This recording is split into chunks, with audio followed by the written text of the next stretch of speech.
Hi guys, welcome back my YouTube channel. Next story, परिवार और माँ, तीन भाई एक बहन की कहानी। एक गांव में एक सुखी परिवार रहता था। उस परिवार में तीन भाई और एक बहन थी। उनके माँ बाप उन चारों से बेहद प्यार करते थे, मगर बीच वाले बेटे से थोड़ा परेशान थे, क्योंकि बड़ा बेटा पढ़ लिख कर और कुछ महीनों के बाद ही उनकी बेटी की भी एक अच्छे घराने में शादी हो गई थी। मगर बीच वाला बेटा अभी भी कुंवारा ही था, क्योंकि वो बिल्कुल अनपढ़ था और कहीं पर मजदूरी या छोटा सा काम करता था। इसलिए उसे शादी के लिए कोई भी लड़की नहीं मिल रही थी और उसके माँ बाप उससे बहुत परेशान हो चुके थे। अब जब भी उसकी बहन अपने मायके आती तो पहले वो अपने डॉक्टर और इंजीनियर भाइयों से मिलती थी, मगर बीच वाले भाई से वो बहुत कम मिलती थी, क्योंकि वो उससे ज़्यादा पैसे नहीं दे पाता था। लेकिन फिर भी वो अपने बहन से बहुत प्यार करता था।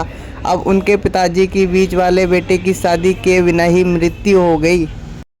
उनकी माँ ने सोचा कहीं अब किसी के मुंह से बंटवारे की बात ना निकले, इसलिए अपने ही गांव के एक सीधी सादी लड़की से अपने गंवार लड़के की शादी करवा दी। शादी होते ही ना जाने क्या हुआ। अब उसका अनपढ़ बेटा पूरा मन लगाकर काम करने लगा और पहले से कहीं ज़्यादा मेहनत भी करने लगा। अब तो उसे कोई भी दोस्त बुलाने आए तो वो उससे यही कहता था कि भाई, पहले तो मैं जैसे तैसे अकेला कमाकर खा लेता था, मगर अब मेरी शादी हो गई तो मुझे अपनी पत्नी के लिए भी काम करना पड़ता है और कल को आने वाले बच्चे के लिए भी तो कुछ जोड़ना ही पड़ेगा। इसलिए दोस्तों, अब मैं तेरे साथ नहीं घूम सकता।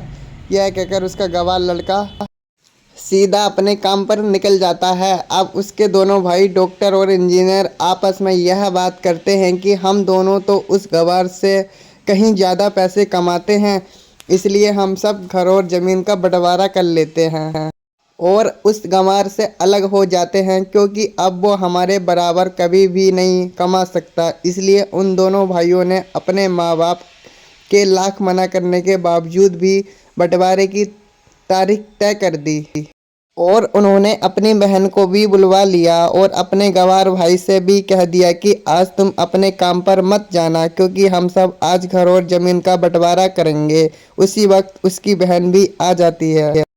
तभी उसका गंवार भाई कहता है कि तुम लोग बंटवारा कर लो, मुझे जो भी देना हो दे देना, मैं शाम को आकर अंगूठा लगा दूंगा। तभी उसकी बहन कहती है, अरे बेवकूफ़, तू तो अनपढ़ ही रहेगा, ज़मीन का हिस्सा तो आमने सामने बैठकर ही होता है। तभी उसके दोनों भाई भी बीच वाले गंवार भाई को उल्टा सीधा कहते हैं। तब उसकी माँ भी उसे कहती है कि बेटा, आज तू काम पर मत जा, बंटवारा तेरे सामने ही होगा तो अच्छा ही है।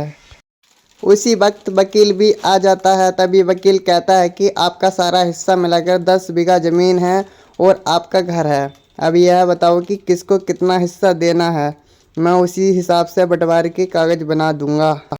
उसी वक्त उनका गंवार भाई कहता है कि वकील साहब, 5-5 बीघा मेरे दोनों भाइयों के नाम लिख दो और यह दो जो हमारा मकान है यह मेरी प्यारी बहन के नाम कर दो। तभी उसके दोनों भाई और बहन पूछते हैं कि और तू हिस्से में क्या लेगा। तभी उनका गंवार भाई कहता है कि मेरे हिस्से में मेरी प्यारी माँ है ना।